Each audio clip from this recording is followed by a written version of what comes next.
Ladies and gentlemen, boys and girls from all over the world, my name is Brandon. I do not know why you're here right now. I pulled on the good music for you, Erwin. I hope you're happy about this. Let's check chat here real quick. The bacon sandwich crypto. What is up, brother? Facing reality. You know how this goes. Boom. Yep, I know you like it. I know you. Degen, Dougie, Monkey Magic, what's up, man? Briz in the house. Godfather J6, Crypto Heartbeat, KD. All right, we got some folks in here. We got some folks. Sam, I am Anders Berglund. Good evening, birthday party, folks. Yep, happy third birthday, guys. You know what I'm talking about here. Evo, what is going on? Anders, outstanding. Jack Handy in the house. Hexy Quinn says, love me some Stevie Ray Vaughan vibes. Me too. Mo Dignit, Crypto Compassion, Hex Force One. What is going on? Chase Mitchell, Torrin, Finbear. Ladies and gentlemen, here's what's pretty neat. Actually, let me check this out. Let me put some more color in my Casper the Friendly Ghost face here. All right. Here's the deal, folks. Very interesting stuff that we have going on here. I wanted to bring on somebody who could add tremendous value to this conversation. In the crypto world, it's a cesspool of amateurs. And there's just a bunch of people making these outlandish claims, this and that. Let's kind of ground things in some sort of reality, right? It's still subjective, but I've got a really, really cool special guest. We have her for a short amount of time. She agreed to this super short term. When I bring her in, let's see a +1 in chat for Tracy here. And without further ado, Tracy, how the heck are you? Hey, doing awesome. How are you? You know what? I'm good. Like I said, I'm trying to bring some sort of a professional in a world, a cesspool of amateurs. And Tracy, you're our shining beacon right now. So thank you. You bet. Tell us about yourself, Tracy, just your elevator pitch and just introduce yourself to folks here in chat. Got it. Well, I am the fraud busting body language expert. That's what I do, is help financial institutions spot and stop huge losses, because the secrets of fraud and deception are all hidden in plain sight. And I teach people what to watch for. And I help all kinds of financial groups stop that fraud loss. I think the biggest one I've worked on is and helped stop is 22 million. So it makes my fees pretty cheap. Well, and it sounds like an easy sell, because when they say, hey, how much do you cost? And you say XYZ, but then they're like, well, I'll probably lose 30 times that if I don't hire you. Totally. That probably helps you out quite a bit, right? Yeah. The question is, how much money do you want to lose today? And when you want it to stop, just let me know. Absolutely. Cool. So, all right, we don't have you for very long here. I want to get into this. We're going to go over some of the stuff, and then chat, just to let you know, we're going to do a playback of RH here after this on Hex's birthday here. So outstanding. Tracy, I'm going to pull up this video that I sent you to give you guys some background. I said, what would be cool? Somebody who does this for a living to be able to kind of pick apart and see things. Tracy, I want to say this. I was actually surprised personally when I went through this and checked it out, because there were many parts where he actually does seem very genuine. Mm-hmm. But then there are parts where, I can't kind of pinpoint it like you, but I said, wait, there's something there. He's not being too honest. So I'm really excited to see here. I think your first timestamp was right around 3:10. I think it might have been. Yeah, 3:12, somewhere in there. All right, so I'll go about 30 seconds prior to get some context, and then we'll kind of get into it. You just tell me when to stop. Okay. And then we'll kind of go from there. Let me share the screen here and chat. If there's any questions you would like to ask, now is the time to do it. All right, here we go. We'll share this out. Pull this up. Bing, bang, boom. And then we will hit play. But I'm just going to go very basic. There's a generous view, and the generous view is that you are a young man who made a series of terrible, terrible, very, very bad decisions. The less generous view is that you have committed a massive fraud, that this is a Ponzi scheme, a manipulation of the system. And I want to start there because I think that there's so many people who have that question, which is, what is this? And what did happen? Yeah, look, thanks for having me. And at the end of the day, I was CEO of FTX. And that means whatever happened, whatever it happened, I had a duty. I had a duty to all of our stakeholders, to our customers, our creditors. I had a duty to our employees, to our investors, and to the regulators in the world to do right by them, to make sure the right things happened at the company. And clearly, I didn't do a good job of that. Clearly, I made a lot of mistakes or things I would give anything to be able to do over again. I didn't ever try to commit fraud on anyone. I was excited about the prospects of FTX a month ago. I saw it as a thriving, growing business. I was shocked by what happened this month, and reconstructing it. Where are there things I wish I had done differently? Okay, so what are your thoughts here? What are you seeing right now? Well, here's what let me tell you the overview of where I landed on this guy, because he is the typical reckless gambler type who does not give two rips about the rules, or and many times thinks he'll the consequences aren't that big a deal because he'll make it back later, right? So that's the kind of personality that we're dealing with here.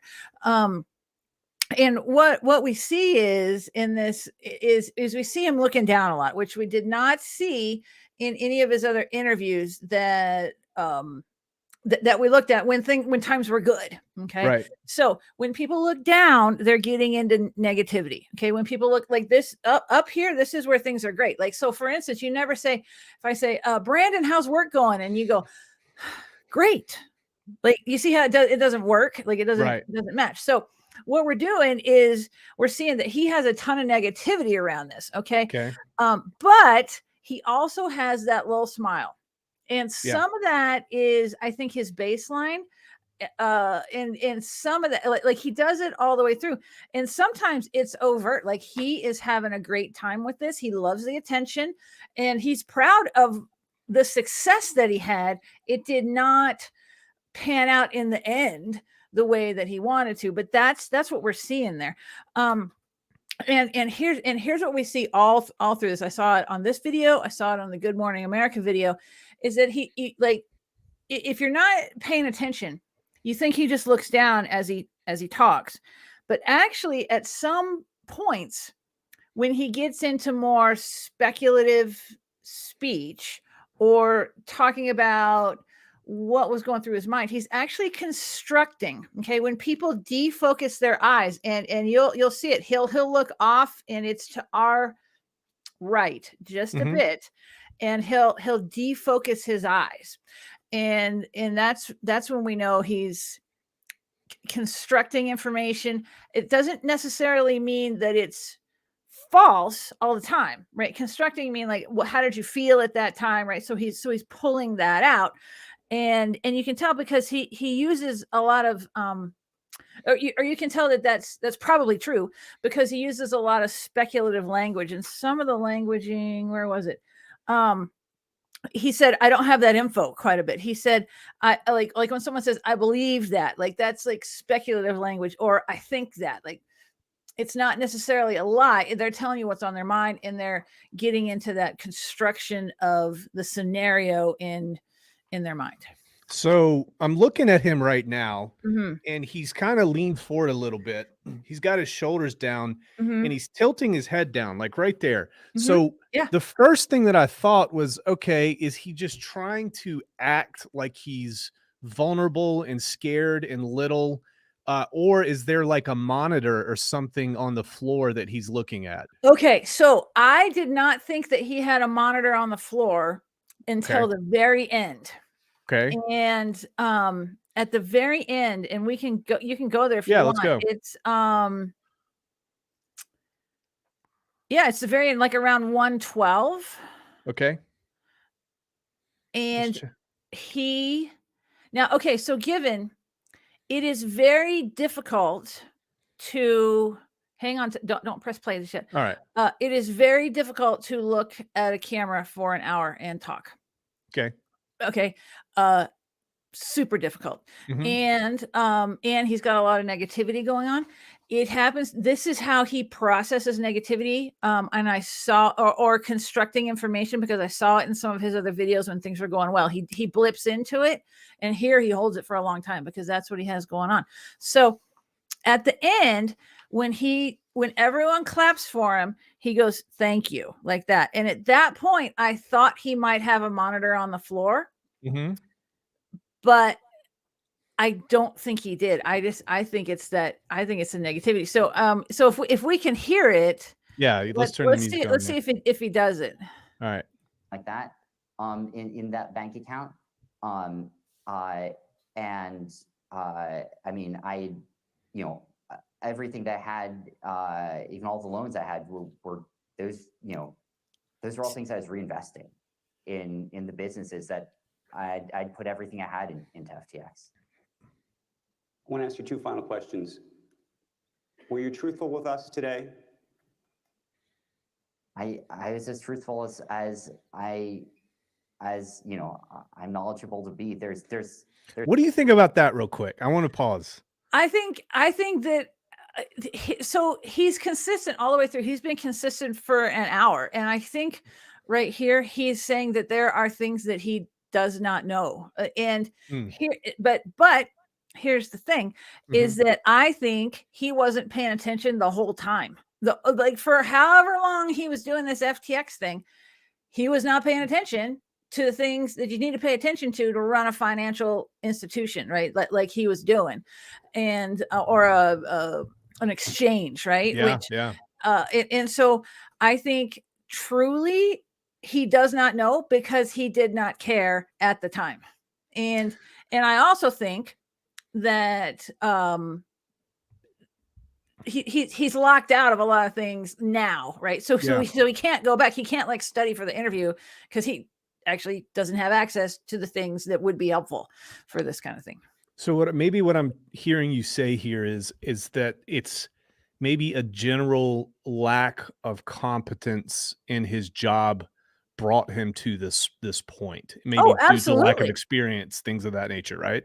Well, okay, so it's more of a mindset. And he's Okay. even said, he goes, if I had spent an hour a day even thinking about this, this wouldn't have happened.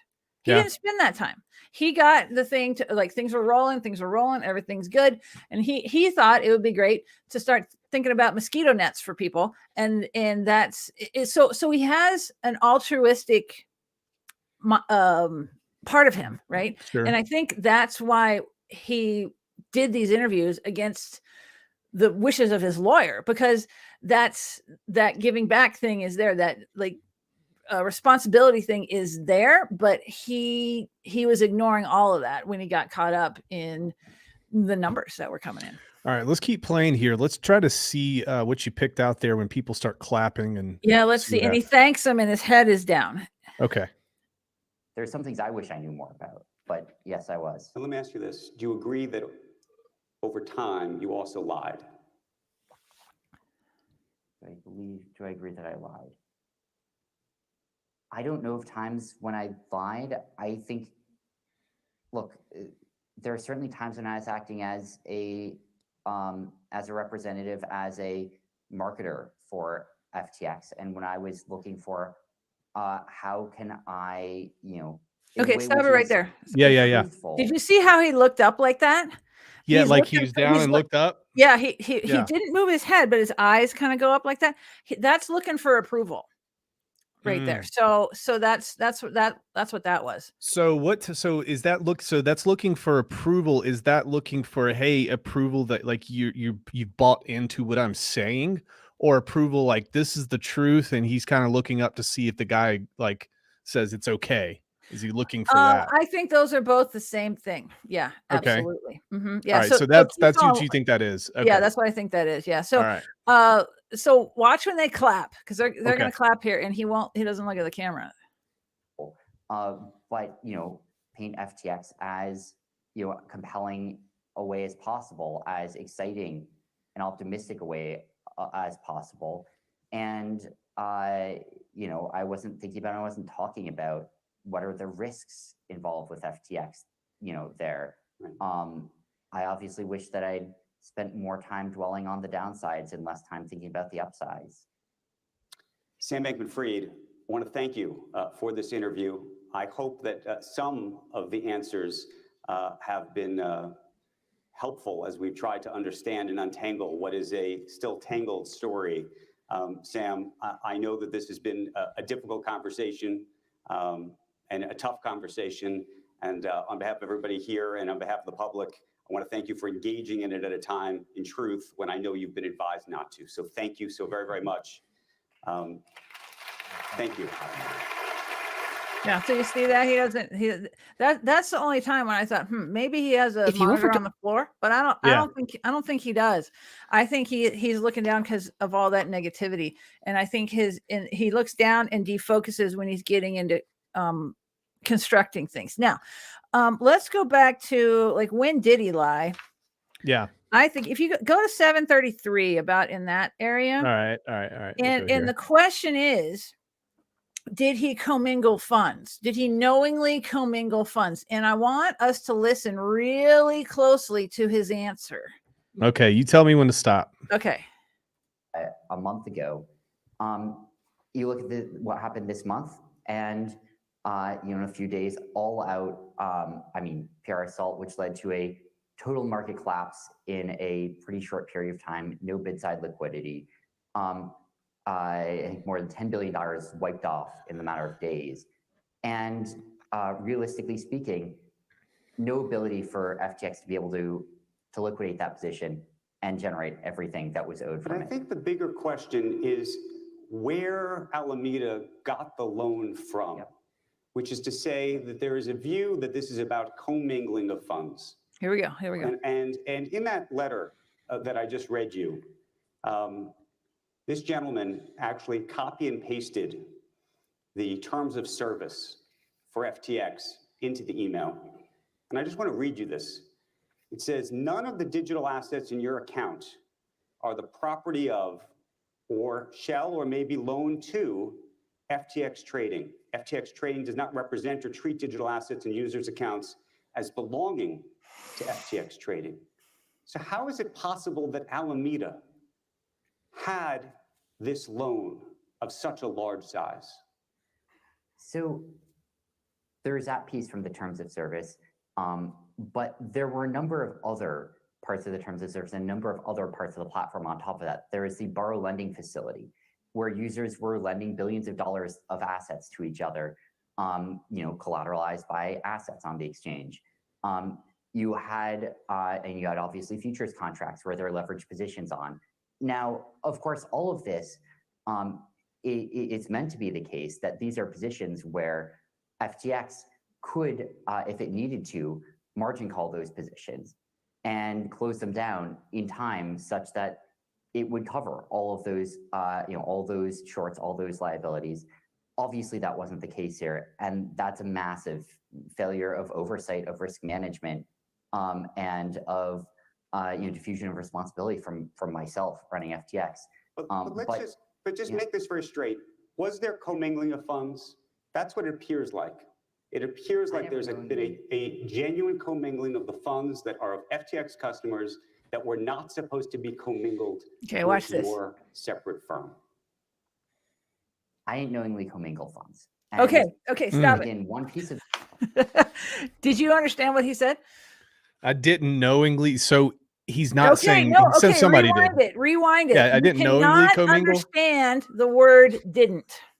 Okay. Let's go just back. Rewind it like 5 seconds. Yeah, 5 seconds.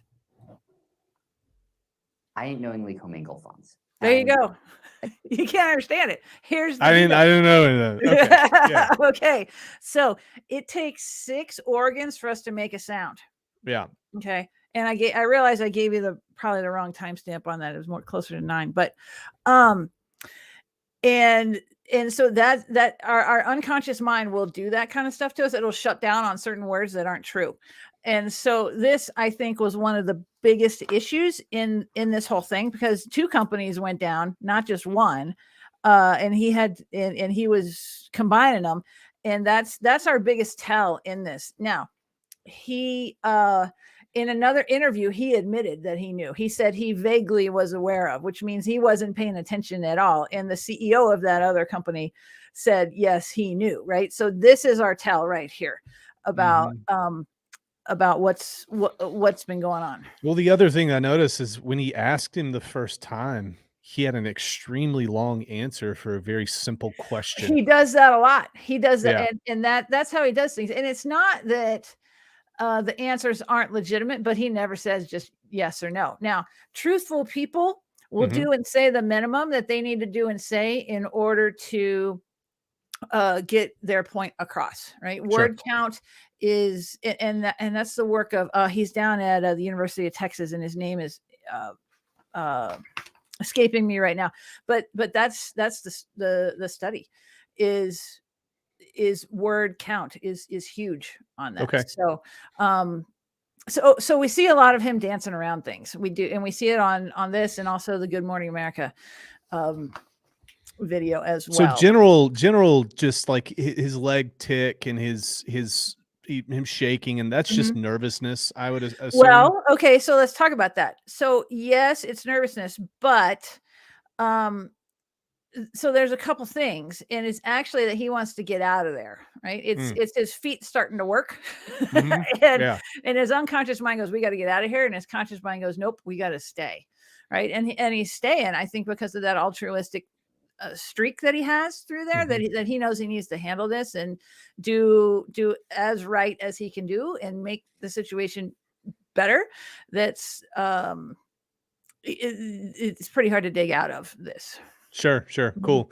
Now, do you have any other pertinent time markers there? He does the same thing over and over and over, right? And which is good, right? In a certain sense, because it tells us he's really truthful here in a lot of ways. We caught him on that one little thing, but other than that, he does dance around the answers from time to time, but he's answering the questions. So I think we got a lot of truth here. Yeah, let me ask you this, and this might be outside the purview of what you do. This is your opinion as a person. Okay. I went back and did some research on how the media treated Bernie Madoff.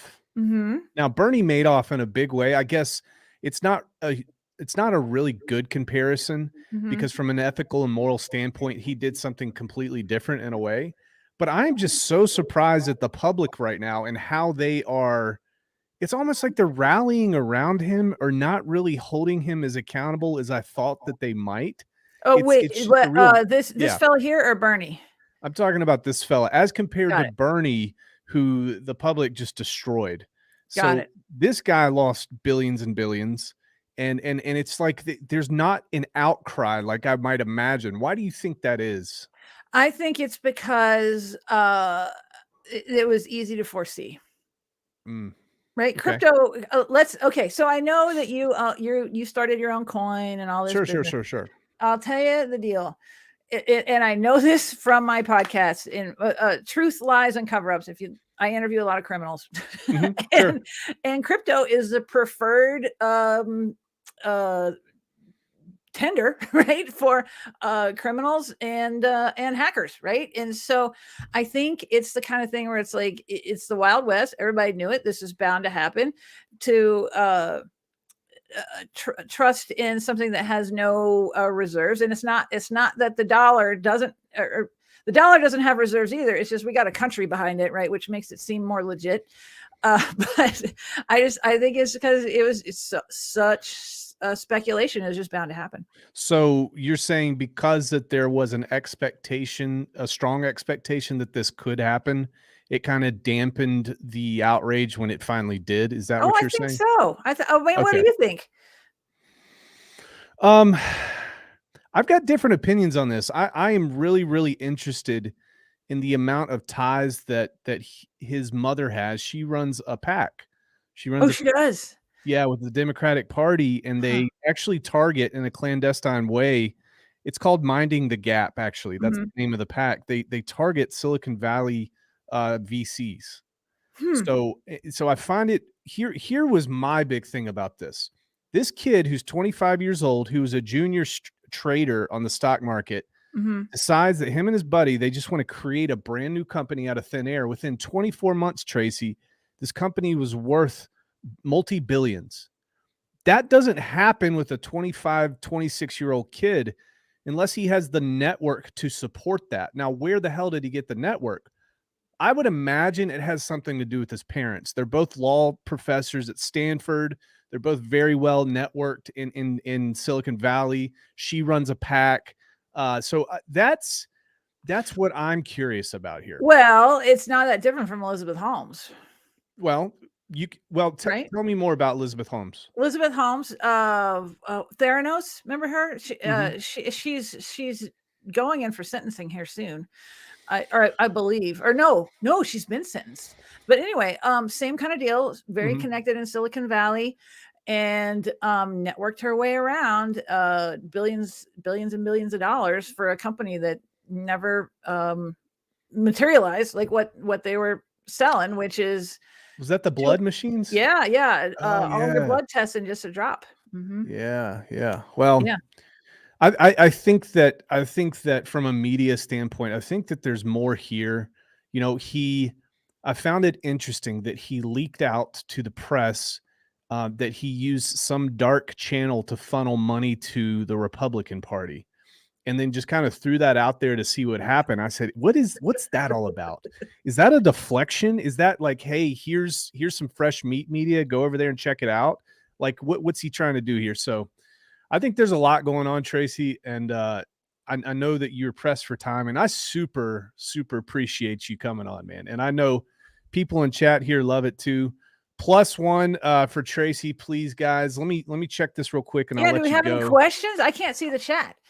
Yeah. Let's see here.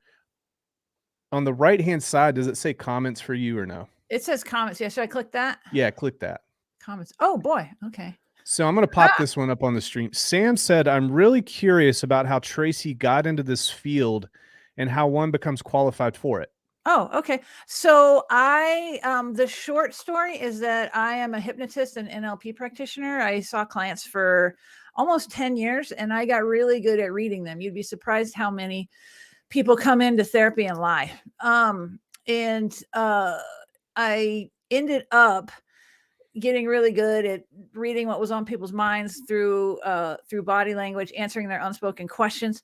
And I ended up training with FBI, Green Berets, and police in advanced deception detection training. So I have brought those tools into business because I'm just not cut out for working with people in the worst part of their life, when they get arrested for whatever. So that's the very short story.